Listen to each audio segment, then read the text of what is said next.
sebenarnya realistisnya itu waktu karena sebelum apa sekarang itu lebih gampangnya ngomong gimana? Ya, kan kadang-kadang kita bisa nyadar nih, kadang-kadang kita nggak nyadar. Lebih mudah untuk di apa? Di sadar itu begitu. Ya. Kalau mencari biang keladinya, ya, mencari pelaku utamanya yang sekarang. Makanya paling penting sekarang, cuma tidak adil kalau segala sesuatu terjadi, bahagia menderita itu muncul, kalau sekarang saja juga tidak adil. Karena sekarang itu tidak tiba-tiba. Sedetik yang lalu itu sudah lampau, sudah masa lalu. Kenapa? Karena tidak bisa kembali. Gitu. Tetapi dari yang lampau itu kita punya pelajaran, kita punya pengalaman, kita punya ilmu untuk yang sekarang ini kita bisa baik. Contoh begini. Saya punya banyak nama baik, terus kalau nama baik nyebrang jalan tol merem, pedot itu karena baik, hancur itu karena baik. Kenapa? Ceroboh. Nah, ceroboh itu adalah tindakan saat ini. Itu. Tetapi kecerobohan itu tidak tiba-tiba. Kenapa? Karena kecerobohan itu dirawat, dijaga, ya, disalahpahami, membuat tindakan ceroboh. Gitu. Tapi memang yang paling utama saat ini, keputusan saat ini yang paling utama. Cuman jangan lupa, yang saat ini tidak tiba-tiba berdiri, tidak tiba-tiba muncul. Yang saat ini pun dipengaruhi oleh yang sebelumnya. Kita bisa tahu ilmu, kan gak tiba-tiba kan? Ada masa lalu kan? Masa lalunya apa? Belajar itu. Kita naik sepeda, bisa naik sepeda, ya. Sepeda itu memang unik, ya. Dipegang di kayu bisa seimbang, dipegang bisa lepas ambruk. Kita bisa naik sepeda kan gak tiba-tiba. Ada latihan sebelumnya, ada proses sebelumnya, jatuh bangun sebelumnya. Nah, ketika sudah mahir, kita sudah terampil, kita sudah tahu keseimbangan, kita bisa naik sepeda, bahkan bisa lepas tangan. Artinya apa? Ada sebab-sebab sebelumnya. Tidak tiba-tiba mahir naik sepeda, yang dia butuh keseimbangan. Ya jangan ditambahin roda kanan kiri dua, itu lain cerita. Sepeda yang normal, tidak tiba-tiba kita bisa naik sepeda. Ada sebab-sebab sebelumnya. Nah, pelajaran-pelajaran itu dievaluasi terus, diperbaiki, ya, disempurnakan sehingga kita tahu sebelumnya, kita tahu kapan mau jatuh, kita kapan mau seimbang, kita bagaimana memegangnya, mengendalikannya. Nah, jadilah terampil. Terampil itu adalah proses sinambung yang terus-terus kita jaga. Tapi untuk keputusan, untuk tindakan saat ini yang paling utama. Kita bodoh karena saat ini kita salah mengambil keputusan. Kita keliru karena saat ini kita egois dan seterusnya. Makanya sebelum mengambil keputusan, pikir-pikir dahulu. Banyak orang mengatakan ketika emosi, ketika marah-marah, jangan ambil keputusan. Karena pasti keputusannya tidak baik. Nah gimana? Ya redakan dulu emosinya. Cooling down, ya, entah gimana caranya, dan itu juga nggak butuh waktu berlama-lama, nggak butuh healing ke gunung, nggak perlu. Kita sadari sebab akibat dan sebagainya. Nah, ketika sudah reda, sudah moodnya enak, nah baru ambil keputusan. Siapapun yang ambil keputusan ketika marah, pasti keputusannya tidak bagus. Kenapa? Karena emosi negatif yang mendominasi. Nah itu contoh tindakan yang sekarang. Itu. Jadi karma adalah niat. Buah karmanya adalah wipaka, tetapi itu kombinasi yang lalu dengan yang sekarang. Karena yang sekarang tidak tiba-tiba muncul, tidak tiba-tiba hadir, dia ada rangkaian yang sebelumnya. Bisa dipahami kira-kira? Baik, terima kasih Bante. Mungkin pertanyaan selanjutnya tanyakan oleh Pak Haji Jennifer. Langsung panas nih, tapi belum berjurus.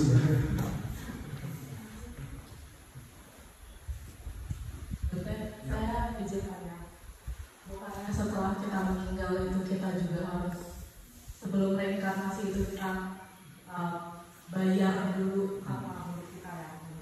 Terus kenapa kita masih bawa apa buruk kita dari kehidupan sebelumnya ke kehidupan sekarang? Ya, itu aja. Dan kenapa harus reinkarnasi terus? Ya, bagus. Nah sebelumnya kita bedakan antara punarbawa Sanskerta atau punabawa dengan reinkarnasi. Ada perbedaan. Ya, bahasa daerahnya itu tumimba lahir. Tumimba lahir dengan reinkarnasi ada perbedaan. Kalau tumimba lahir itu dia anata. Jadi semua karma, apa dan sebagainya kompleks, tidak ada jiwa roh yang kekal. Nah, kalau reinkarnasi itu pemahaman adalah jiwa roh yang kekal yang berpindah dari satu tempat ke tempat lain. Analoginya, reinkarnasi itu seperti burung dalam sangkar. Ya, burung itu adalah rohnya, jiwanya, sangkar itu adalah badannya. Ketika sangkarnya hancur, si burung ini mencari sangkar yang baru. Itu reinkarnasi, kekekalan. Tapi kalau tumimba lahir, itu proses yang kompleks semuanya. Kesadaran, ingatan, memori, karma, perasaan, semua kompleks. Dan dia bekerja dengan hukumnya sendiri. Itu perbedaannya. Nah, apakah kalau kita lahir kembali itu kita bayar hutang karma? Sebenarnya kalau saya pribadi, saya tidak pakai istilah hutang karma. Itu hanya penyederhanaan. Karena karma itu tidak sesepele 1 tambah 1 2. Kalau hukum karma itu 1 tambah 1 bisa 5, bisa 10, bisa 12, bisa minus. Kenapa? Karena faktornya banyak. Jadi karma memang bukan angka. Jadi kenapa kita lahir kembali? Ya karena kita belum memadamkan noda-noda batin. Yang bikin kita lahir kembali adalah salah satunya karma. Karena kita masih buat karma, karma ini adalah bahan bakar. Nah, selama kendaraan itu masih ada bahan bakarnya, entah itu bahan bakar minyak atau bahan bakar listrik, kendaraan itu secara normal akan berjalan. Nah, siapapun makhluk yang masih membuat bahan bakar, dia akan terus berjalan, akan lahir kembali ketika meninggal. Nah, berbeda dengan Arahata atau Buddha, perbuatannya itu karena sudah tidak ada kilesa, bukan karma. Perbuatannya kiriya. Nah, kiriya itu ketika dilakukan tidak memberikan efek, tidak memberikan buah karma, tidak menjadi wipaka. Kalau kita pasti menjadi wipaka. Kenapa? Karena masih ada loba dosa moha. Jadi kita berbuat baik itu masih ada kilesanya, tapi lebih baik daripada kita berbuat buruk. Contohnya apa? Misalkan saya berbakti sama orang tua saya, supaya orang tua saya senang. Itu ada kotoran batinnya, tapi lebih baik daripada kita membangkang orang tua. Kenapa? Karena kita masih punya loba dosa moha, punya keserakahan, punya kebencian, punya pandangan salah. Itu bahan bakar. Karma itu bahan bakar. Jadi makhluk apapun selama dia masih membuat karma, dia pasti lahir kembali. Dan lahir kembali siapa yang ngatur? Tidak ada yang ngatur. Yang ngatur hukum itu sendiri. Seperti cuaca, yang ngatur siapa? Dewa hujan, dewa petir, dewa mabuk. Enggak. Itu hukum sebab akibat yang sangat kompleks, yang secara kimia fisika bisa dijelaskan, secara sains ada kelembaban, ada temperatur, ada penguapan dan seterusnya. Secara fisika kimia bisa dijelaskan dan itu sains dan itu Buddhis. Itu bukan ada yang mencipta, yang mengatur, membikin dan sebagainya, tidak. Ada hukum sendiri. Nah, hukum dhamma juga seperti itu, hukum karma juga seperti itu. Jadi selama kita masih karma, suka tidak suka kita pasti lahir kembali. Para Buddha, para Arahata itu bukan karma, kiriya. Karena kiriya sudah tidak membuat karma yang baru, itulah kehidupannya yang terakhir. Sehingga ketika meninggal disebut sebagai parinibbana. Ya, pari itu purna, ya sempurna. Kematian yang sempurna, tidak lahir kembali. Jadi kita lahir itu bukan bayar utang karma. Kita lahir kembali itu karena kita masih punya bahan bakar. Kita masih bikin karma. Karena kita masih bikin karma, ya kita tidak tahu tetap lahir kembali. Nah, itulah perbedaan antara Arahata, ya, Arahata itu sama dengan Buddha, dengan yang belum Arahata. Sotapanna Sakadagami Anagami masih lahir kembali, meskipun tidak sebanyak yang belum mencapai kesucian. Gitu. Jadi apa tujuan kita lahir kembali? Ya kalau kita sudah mengerti ya untuk terus mengembangkan diri kita, gitu. Tapi apakah lahir kembali itu salah? Ya tidak salah. Makanya kita terus belajar dan pelajaran kita sebenarnya tidak akan hilang. Cuma ingatannya yang memang tidak sekuat orang-orang yang melatih diri. Gitu. Jadi kita lahir kembali itu bukan istilahnya bayar utang karma, bukan. Tapi karena memang kondisi kita masih membuat karma. Karena masih membuat karma, pasti akan berbuah. Meskipun karma bukan fatalistik. Ya, kalau fatalistik itu 1 tambah 1 2, tapi karma itu tidak seperti itu. Misalnya gini, ada orang kelaparan, kita kasih makan, kita kasih minum, kita kasih yang bermanfaat. Karma baik, jelas karma baik. Tapi nanti buahnya nggak mesti kita dikasih makanan. Buahnya itu sesuatu yang baik. Misalnya kita tersesat dikasih tahu orang yang benar. Ya, kita kesulitan ada yang bantu dan sebagainya. Karena sebabnya baik pasti buahnya baik. Tapi tidak mesti ngasih makanan buahnya makanan, tidak mesti. Tidak harus. Tapi pasti baik karena sebabnya baik. Itu contoh bukan fatalistik. Gitu. Bukan nasib, bukan takdir, bukan suratan. Tapi sesuatu yang fleksibel, sesuatu yang menyesuaikan dengan kondisinya. Tetapi kalau dia bahannya baik, pasti buahnya baik. Analogi yang umumnya itu bank karma. Jadi kalau kita berbuat karma itu baik dan buruk, itu banknya ada dua. Kalau kita berbuat baik, itu banknya karma baik. Kalau kita berbuat buruk, itu masuk bank karma buruk dan nggak akan ketukar, nggak akan ketukar. Itu dia punya hukumnya sendiri dan tidak ada yang cipta, tidak ada yang bikin. Dan jangan khawatir, bank karma nggak akan pahit. Kalau bank biasa bisa pahit. Karena hukum alam nggak bisa banget dulu. Gitu. Dan nggak akan ketukar. Meskipun kita berbuat karma baik, orang bilang itu buruk, dia nggak akan masuk ke karma buruk, ke bank karma buruk nggak akan. Itu sudah hukumnya seperti itu. Sama. Ada orang nanam singkong, ada orang nanam kentang, nempel. Secara alamiah si kentang nggak akan selingkuh sama singkong. Demikian singkong pun nggak akan selingkuh sama kentang. Kenapa? Karena punya hukumnya masing-masing. Beda cerita kalau rekayasa genetika digabung, dikawinkan, itu beda cerita, itu karma lain. Tapi secara alamiah karena dia bahannya adalah singkong, dia bahannya ada kentang, dia akan menjadi singkong, dia akan menjadi kentang masing-masing. Tidak akan ketukar. Gitu. Jadi kenapa kita lahir kembali? Ya karena kita masih membuat karma. Nah, apa yang ditemukan oleh Sang Buddha, itu supaya bahan bakarnya itu tidak kita bikin lagi. Meskipun kita untuk membuat tidak muncul bahan bakar juga tidak lepas dari bikin karma lain. Karma baik itu juga bahan bakar, tapi lebih baik daripada kita bikin karma buruk. Begitu. Jadi kenapa kita harus lebih lahir kembali dan sebagainya? Ya karena kita masih bikin karma, masih menciptakan bahan bakar. Nah selama itu masih ada bahan bakarnya, kita akan lahir kembali. Lalu bagaimana dengan para arahata dan para Buddha? Sudah tidak bikin bahan bakar. Kemana mereka? Pertanyaannya juga salah. Tapi oke lah, untuk kita bisa membayangkan seperti api. Ya, misalkan ini api. Apinya mana? Tidak ada. Belum tentu juga. Kalau dia ada sebabnya, apinya bisa muncul. Tahu korek api kan? Korek api magnet atau korek api korek itu atau yang di grade kan dia sebelumnya belum ada api kan, tapi karena ada kondisi dia ada api. Tapi kalau kondisi tidak ada, apinya tidak ada. Nah, itulah salah satu filsafatnya kosong adalah isi adalah kosong. Kosong adalah isi apa? Kosong dari kotoran-kotoran batin. Sehingga kosong dari kilesa, kosong dari keburukan-keburukan. Isinya apa? Nah, isinya adalah kesucian. Isinya adalah nibbana. Isinya adalah arahata, isinya adalah pencapaian kebuddhaan. Karena pencapaian yang tertinggi kilesa tidak ada. Itu salah satu tinjauan dari filsafat. Jadi api ada di mana? Ya ada di mana-mana. Tapi kok sekarang nggak ada ya? Karena nggak ada kondisinya. Ketika ada kondisinya bisa muncul api. Artinya apa? Ya artinya kalau kita tidak mau lahir kembali, jangan bikin kondisi. Kondisi itu apa? Antaranya adalah noda-noda batin. Nah, para arahata sudah menyiapkan noda-noda batin karena sudah padam kotoran batin kilesanya, perbuatannya bukan karma, tapi kiriya. Nah, kiriya ini tidak menjadi sebab yang baru, tidak menimbulkan akibat.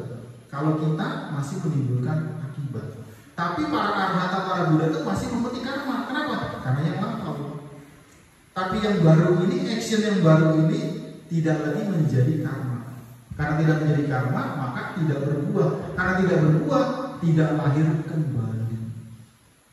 Gitu. Kalau kita masih lahir kembali. Kenapa? Karena kita masih bikin bahan bakar. Suka tidak suka, kita masih bikin karma. Karma baik saja bikin kita lahir kembali, apalagi karma buruk. Ya tentu yang harus kita pilih adalah karma baik. Karena karma baik kalau lahir kembali lebih beruntung lagi, lebih bagus lagi. Itu perbedaannya. Jadi siapa yang bikin kita lahir kembali? Ya bikin kita lahir kembali perbuatan bukan dewa, bukan pencipta dan lain sebagainya. Perbuatan kita sendiri. Dan meskipun kita belum mencapai kesucian, ya tetapi lebih baik kita bikin karma baik, karena itu yang membuat hidup kita lebih baik daripada kita bikin karma buruk. Kurang lebih seperti itu. Kalau belum jelas silakan tanyakan lagi. Silakan, tidak apa-apa. Daripada nanti mengganjal. Berarti saya nggak bisa berterima kasih kalau saya jadi salah harta atau misalkan sekian dong. Ya, stopnya ketika suatu makhluk itu mencapai kebudayaan, mencapai arahata. Jadi kalau Sotapana masih lahir kembali maksimal 7 kali, tidak ada kelahiran yang 8. Kenapa? Karena batinnya seperti itu. Ya, kemudian Sakadagami 3 kali lahir kembali. Anagami tidak kembali sebagai manusia. Jadi misalnya si A ini Anagami, dia berarti mencapai Anagami. Nanti ketika dia meninggal lahir di alam sudah wasa, alam Brahma sudah wasa. Di sana mencapai arahata, mencapai kebudayaan. Maka disebut tidak kembali. Dan tidak kembali sebagai manusia, tidak kembali lagi sebagai manusia, itu Anagami. Itu karena batinnya sudah semakin bersih sehingga kelahiran selanjutnya semakin sedikit. Itu.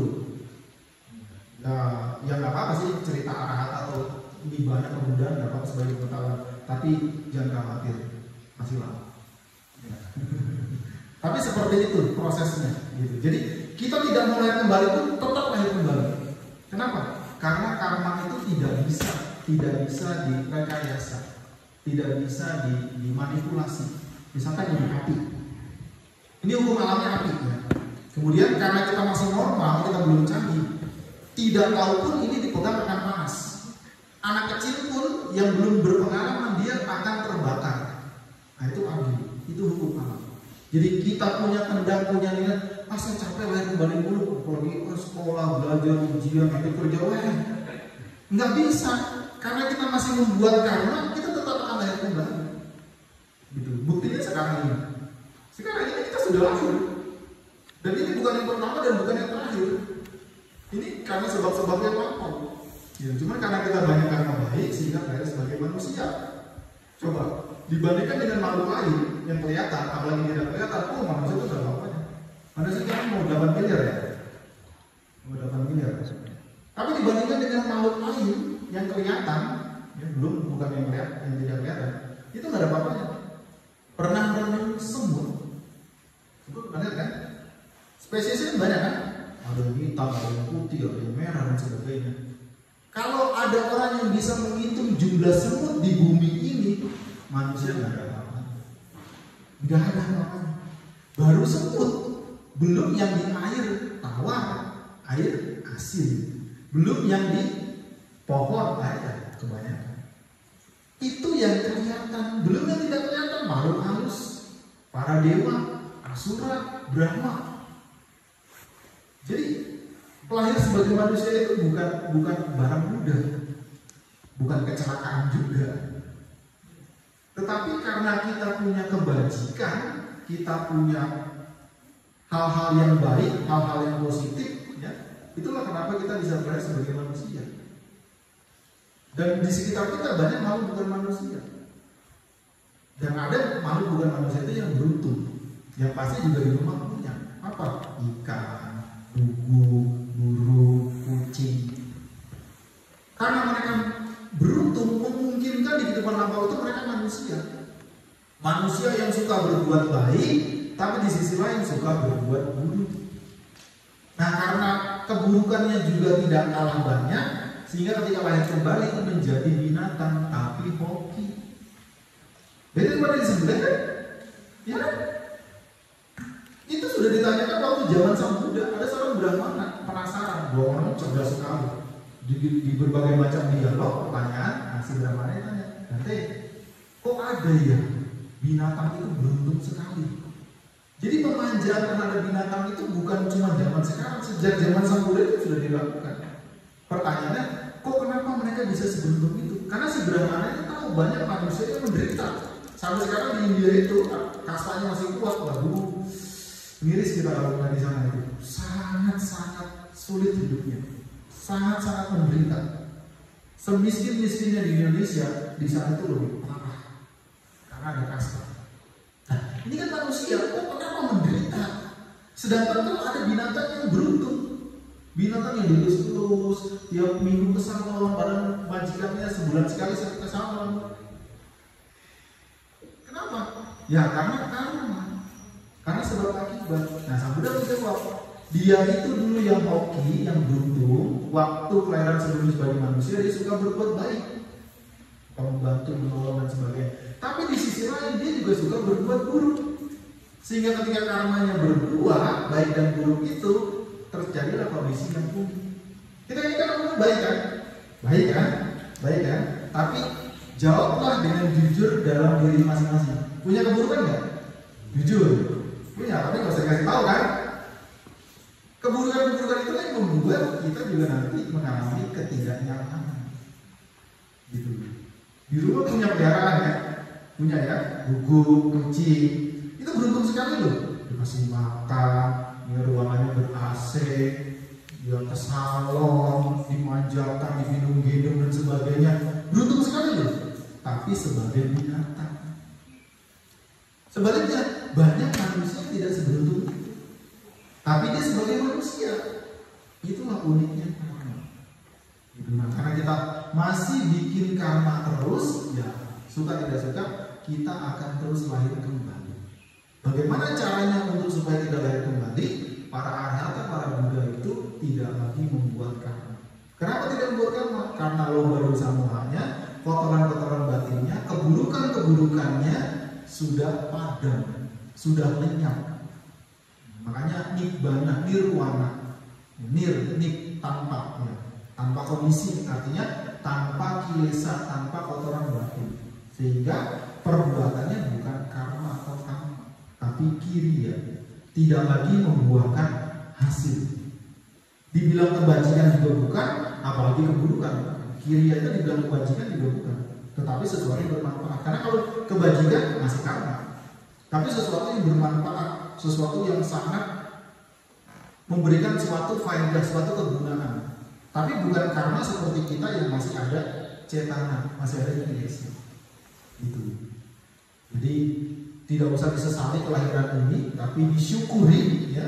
Karena jangan selalu melihat ke atas, tapi melihat ke bawah. Masih banyak yang kurang beruntung seperti kita.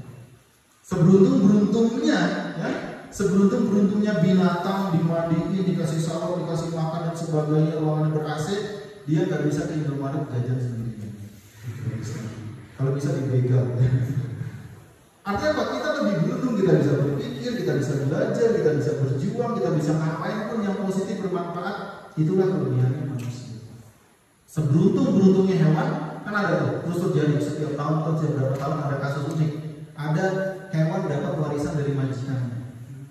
Warisannya gede miliaran. Pernah baca? Pernah baca? Belum pernah. Bacanya apa ya? Ada tuh di negara-negara maju. Tapi seberuntung-beruntungnya dia dapat warisan, bisa apa ya? Bisa apa ya? Main saham? Nggak bisa. Ya? Nggak bisa. Di aktornya, di notarisnya itu dia dapat warisan supaya dia bisa hidup sampai dia mati kan? Buat maintenance dia. Tapi bisa apa dia? Ngerti juga enggak loh.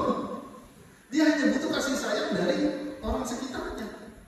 Jadi seberuntung-beruntungnya binatang tetap tidak kalah beruntung manusia yang mau belajar, manusia yang mau berjuang. Tapi kalau kita tidak mau belajar, tidak mau berjuang, kita nanti bisa seperti dia, seperti binatang yang beruntung itu. Tapi seberuntung-beruntungnya mereka kalah beruntung dengan kita manusia yang mau belajar dan terus berjuang. Sampai nanti puncaknya entah kapan ya kita bisa memadamkan kilesa, noda-noda batin, loba dosa moha. Itulah seperti Buddha dan Arahata. Dan satu lagi, uniknya ajaran Sang Buddha, antara guru dan murid sama. Bahkan murid bisa melebihi guru. Karena kalau yang lain cuma di sisinya, di sampingnya, nggak bisa sama. Di sisi kan, di samping kan. Nah kalau di Buddhis itu sama. Bahkan murid bisa melebihi guru. Misalkan contoh Bante Siwali. Secara keberuntungan di momen-momen tertentu itu bisa melebihi Sang Buddha. Sang Buddha bisa kalah. Jadi Sang Buddha kan karena sempurna pengetahuannya, ya bahasa kita tuh bisa membaca alam. Jadi kalau sang Buddha melihat saat itu karma baiknya tidak mendukung buah karma baiknya, karena Buddha Arahata itu masih memetik buah karma baik atau buruk, beliau panggil Bante Singwali, ajak Bante Singwali, Bante lain ngerti, udah tahu, oh berarti ini mau lewat jalan sulit nih, mau lewat hutan pemukiman yang tidak ada kampung, tidak ada orang. Kalaupun ada kampung, itu kampung yang sangat miskin, tapi itu jalan satu-satunya menuju ke sana yang dituju. Nah, diajak Bante Singwali. Kalau ada Bante Singwali, kalaupun di situ kampung itu sangat miskin atau tidak ada kampung, para dewa nyamar, dewa dewi nyamar bikin kampung. Nah, kalau sang Buddha yang atau yang punya kekuatan batin tahu, oh ini dewa dewi nyamar. Tapi kalau bidu-bidu lain tidak tahu ya, mereka terima saja dan makan. Padahal itu adalah buah karma baik dari Bante Singwali. Jadi ini contoh murid melebihi guru. Itu hebatnya, spesialnya dari sang Buddha. Dia bisa sama dengan gurunya atau dia bisa melampaui guru. Dalam momen kebajikan, Bante Singwali itu mengalahkan sang Buddha. Luar biasa. Itu contoh murid bisa mengalahkan gurunya. Tapi kalau yang lain tidak bisa, di sisinya, di sebelahnya, di belakangnya. Nah itu. Jadi terjadi diskriminasi. Tapi dalam Dhamma semua sama. Makanya perumpamaan nibbana tingkat arahata kemudian itu seperti samudra, lautan. Lautan menjadi luas, menjadi penuh karena dialiri jutaan sungai. Kan lautan di bawah kan? Makanya ukuran internasional kan MDPL kan, meter di atas permukaan laut. Kenapa? Karena rata semua. Karena lautan di bawah. Kalau danau ada di gunung. Danau ada di gunung, tapi danau ya air tawar. Nah yang jadi ukuran adalah laut. Kenapa laut bisa penuh? Karena dialiri oleh jutaan sungai. Waktu masih di sungai, nama sungainya beda-beda. Sungai A, B, C dan seterusnya. Airnya beda-beda, lumpurnya beda-beda, tumbuhannya beda-beda, isinya binatangnya, hewannya beda-beda. Tapi air itu ketika sampai di laut semua sama, satu rasa. Apa rasanya? Udah banyak cicipin ya? Itulah nibbana, itulah arahata, itulah kebudayaan, sama rata, sama rasa. Itulah kesucian tertinggi. Jadi entah kasta apa, pria wanita, muda tua, bangsa manapun, ketika dia mencapai nibbana, mencapai arahata, sama. Kebahagiaannya sama, kedamaiannya sama, pencapaiannya sama, kualitasnya saja berbeda-beda. Kenapa? Karena kualitas berkaitan dengan karma. Tapi kebahagiaannya sama. Kebahagiaan sang Buddha dengan kebahagiaan Bante Singwali sama. Kebahagiaan sang Buddha dengan kebahagiaan rumah tangga yang mencapai arahata sama. Itu nibbana, tidak ada pembedaan. Bahkan di beberapa kasus keunggulan sang Buddha bisa dilampaui oleh muridnya, karena muridnya berjuang lebih hebat, lebih dahsyat ketimbang sang Buddha, tapi sudah melewati manusia biasa. Itu yang unik itu contoh Bante Singwali. Dia beruntung sekali, paling beruntung karena kebajikan di masa lampau.